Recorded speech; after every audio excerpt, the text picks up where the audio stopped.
Alright, back again. More live streams, more Dungeons and Dragons, more monsters, and more of the monster manual. I haven't done a video on this particular topic, or monster tactics, or the monster manual for a couple of weeks. Well, it might even be up to a month now. So, yes, we're back again. Standard sort of stuff. I'm just checking through my sound. Watch the ad on TV. Yeah, there we go. Cool, got past that. You'll find the start time for this video down in the description once it's published by YouTube. Sound seems to be coming through fine, so that's good news. So I can pop out those earplugs. So yes, like I said, you'll find the start time down in the description once it's published to YouTube and I wake up. Because it's night and I'll probably do it a little bit later on. Okay, now if you haven't been part of my live streams before, normally what I do is I present everything first and then I open it up for questions and answers. And I'm going to follow the same format that I've always done before. Okay, I'll do my presentation, then at the end you can give your feedback, ask questions, or just add to the discussion. I'm sure you'll have lots to add. Okay, so we'll get started, shall we? Hi, welcome to HowtoDandD. My name is Fred Wheeler and today I want to talk about Dungeons and Dragons. And we're going to talk about Dungeons and Dragons 5e and the Monster Manual. And the monster for today, as it happens, is the Ghoul, the undead friend. No, it's not really a friend, not at all. What I would say about the Ghoul is it is a creature that has lots of potential. It is just not necessarily implemented, and design of the Ghoul for Dungeons and Dragons 5e in particular doesn't really necessarily make it a tool or a monster that lends itself to being easy to use, which seems ridiculous when you look at the stat block for it. This is the undead French kisser of Dungeons and Dragons, essentially. Now, if you turn to page 148 of the Monster Manual, it has details on the lore and the stat block for the monster. It's got a nice picture as well. So for this video, what I would plan to do is I'm going to give you a little bit of information on the Ghoul. Then I'm going to cover and discuss the stat block. And at the end of the video, I'm going to talk about monster tactics and how you can implement this monster in your game to give it a bit more life and to also make it more effective at doing its job, which is really to end the player's characters. Essentially, that's what we're aiming for, not in a bad or nasty way, but we want to make it challenging and interesting for them, and hence that's what we're aiming for in terms of using this monster. An unending hunger to devour flesh from humanoids. That's the Ghoul. Its purpose is to just hunt down anything. It's got this hunger that just can't be stopped, and it will just devour flesh constantly.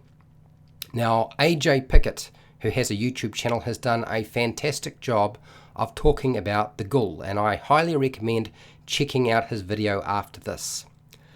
Ghouls roam the night in packs, and they'll run down an unlucky victim. Basically, once you've been smelt or detected by these hungry undead, they will just run you down, kill you, and probably eat you. Ghouls will thrive in places with decay and death. They're usually haunting something like a graveyard or some sort of ruins, an ancient castle that has been left by its original designers or owners, or maybe just a bloody battlefield where there are lots of dead corpses hanging around. They aren't really doing very much, and of course that just seems like a good snack fest for them. It's rather odd how the Ghoul works, because although they gorge themselves on dead flesh and decomposing organs or corpses, the odd thing is they honestly don't need food. It's extremely odd that they are constantly trying to eat and consume and have this huge hunger, because they don't need food of any kind to survive. They can last for a millennia without food whatsoever.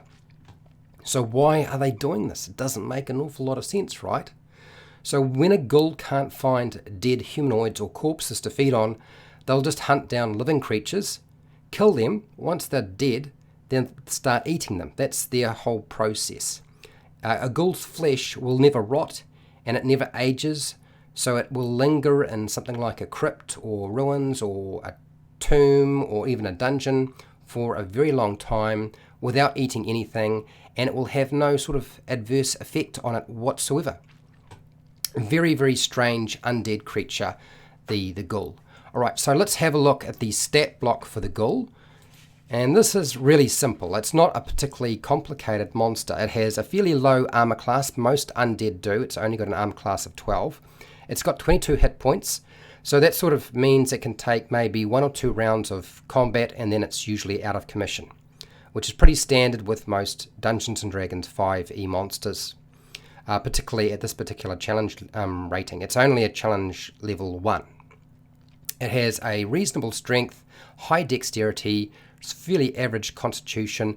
You'll notice that it's not completely stupid, but it has a fairly average wisdom. So that's the thing to pay attention to. And don't worry about charisma because it's an undead creature. Unfortunately, it has damage immunity, not damage resistance to poison. It has condition immunities to being charmed, exhausted, poisoned, of course, and it has access to dark vision up to 60 feet, but a pretty average passive perception of 10. And its usual language is going to be something like common. Now, that could be different. The language that it understands may be more around whatever the original creature was that died. And it's really up to you as the dungeon master to decide how that's going to work. Okay, so actions. There's 2 actions. The first one is your bite. It's only a +2 to hit, so it's got a very, very low chance of hitting, even for a challenge rating 1. Usually that sort of means it's hardly ever going to hit its target. It does a reasonable amount of damage, so the damage is like 9 is the average. That's the number just beside where it says hit, and in the brackets this is what dice you roll. So you roll 2 6-sided dice and you add +2. Okay, now if you don't want to roll dice, you just use the 9 that's beside the brackets. Now the key feature is the claws. That's a +4 to hit, which is much better and pretty standard for a monster of that particular challenge rating. Its damage output is only a 7 on average, which is beside the bracket section where it says hit, and in brackets it's 2 4-sided dice +2 slashing damage. The key feature for this creature though is the fact that it can paralyze you if the target is hit. So if the target is hit, you do damage, and then provided that the creature is not an elf or an undead creature, all other creatures will have to make a DC 10 Constitution saving throw. And if they fail that, they are paralyzed for 1 minute. The target gets to repeat the saving throw at the end of each of its turns, and it can end the effect on itself if it succeeds. So there's a high chance that even if they manage to fail a very, very low DC of 10, that the following round they are going to probably succeed and therefore get rid of the paralysis effect on it. So that means that a ghoul has to do its work early on and fairly quickly, otherwise you have really no hope of doing anything fairly efficient with it. Now the key thing with being paralyzed, if you can paralyze the creature with your ghoul and its claws, you're going to get to have advantage. It's now incapacitated essentially, and that means you're going to get advantage on your attacks, which is good. That means you get to roll 2 dice and take the highest result. It also means that you are going to be able to classify any hit that you make against them as a critical hit. So not only is it now easier to hit your target if they're paralyzed, but you can do double the damage on a critical, which is pretty impressive, right? That's the reason for having it in the first place. Okay, so when it comes to things like monster tactics, there's only a couple of things I think you need to bear in mind when it comes to monster tactics, and that is, I can't cover everything that you could possibly use.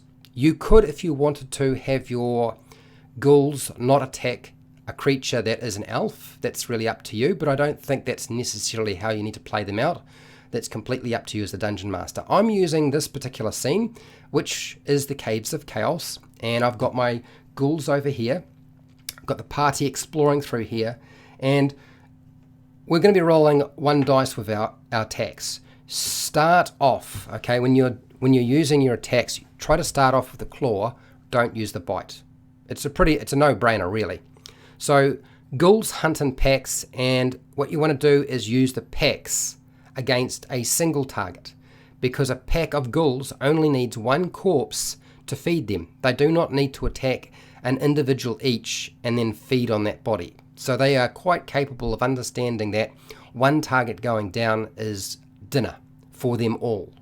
So surround your victim first with the ghoul pack, and then once you've done that, start using those claw attacks to paralyze the victim. Once it's paralyzed, then you can start using your bite to attack it, kill it, and then eventually start eating it. Now, I know what you're saying. Well, hang on, Fred. The bite's only a +2 and the difference in damage is so minimal. Why don't I just keep using the claws? Well, yes, you can. You certainly could. There's no reason why, if the barbarian winds up here fighting the ghouls and they all attack the barbarian, which would be the most sensible thing to do, right? There's absolutely no reason why you can't make your claw attack, paralyze the target, paralyze our barbarian, get your advantage, roll your 2 dice, take the highest result, and then start rolling your damage. Now, eliminating the bite attack, because it's low, it's basically, the bite attack does more damage, but it's really the difference between 2 4-sided dice or 2 6-sided dice. So it's really up to you. I think my choice would be to go with using the claw if you feel you just won't be able to hit the target. And if you feel that hitting the target's not going to be a problem because you have advantage, then go with increase the damage, because then, of course, they are criticals. Remember, if you get a critical hit, all you got to do is hit it. If it's paralyzed, those 6 dice that you would be rolling normally for your attack are now going to become 4 dice rather than just 2 dice. And that's quite a lot of damage. This is where something like a ghoul can potentially, it won't usually wipe out a whole party, but it can mess up 1 character and pretty much take them out of the game fairly easily. The bite attack, for example, with a critical, that would be 4 6-sided dice plus 2. A normal attack, in terms of damage, is just 2 6-sided dice plus 2. Whereas you're looking at 2 4-sided dice for the claw in terms of damage output. So that's 2 4-sided dice plus 2. Critical would be 4 4-sided dice. So really up to you. I think that the key thing to take away from this is start with the claws and then attack the creature till it is dead. And once it's dead, then you can just eat it at your leisure. That's what the ghoul would do.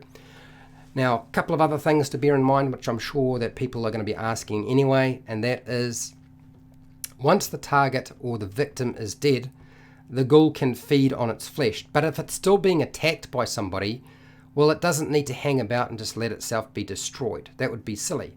Ghouls will flee from combat with their food if they are put into danger or are under the threat of being destroyed or some sort of destruction occurring to them. Okay, they do have some sort of self-preservation. So you can have your creature, once they've downed your barbarian, drag it off to feed on it.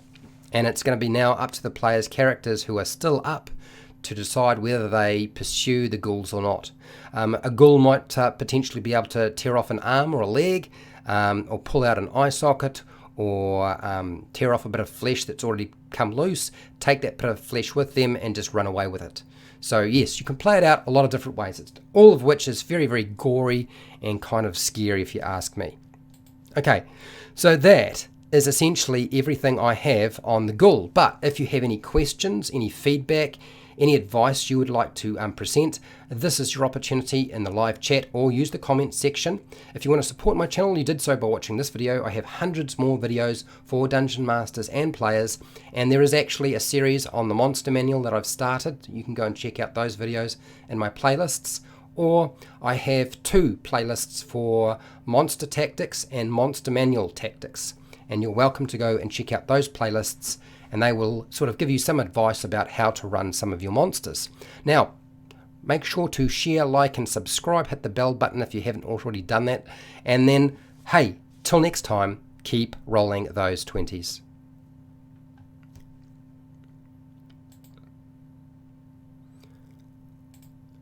Okay. All right, I'm not gone. I will return. I'm just going to shuffle my screen over. There don't seem to be too many questions. I'm sorry if I was tripping over my words today a little bit. I'm really tired from the week. So, hi Eric, how's it going? So I'm hoping that covered what people really needed to get out of this. If it didn't, then you'll let me know, and I will know to make adjustments. But I thought that a little bit of lore and a little bit of how to read the stat block, because there have been questions I've found over time where people have like, I don't understand what this means on the stat block. Oh, that's actually something I should point out for those of you who are likely to ask me now. Where is the initiative modifier for the ghoul on the stat block? Because you probably can't see one. Right now, if you have a look under speed, which is 30 feet, there's strength, or STR, that means strength, and then DEX is dexterity. And there's a number underneath that that's +2. Now that's dexterity modifier +2. So that is your initiative modifier. That is what you roll and add a 20-sided dice to. That's what you add to a 20-sided dice roll to get your initiative for the ghoul.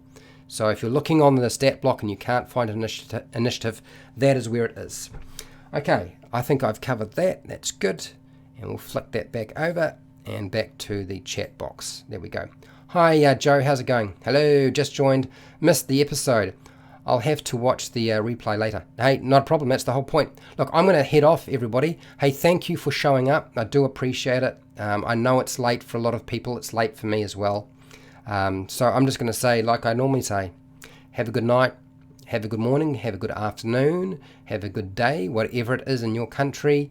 Look after your family and friends, and look after yourself, and I will see you in the next live stream.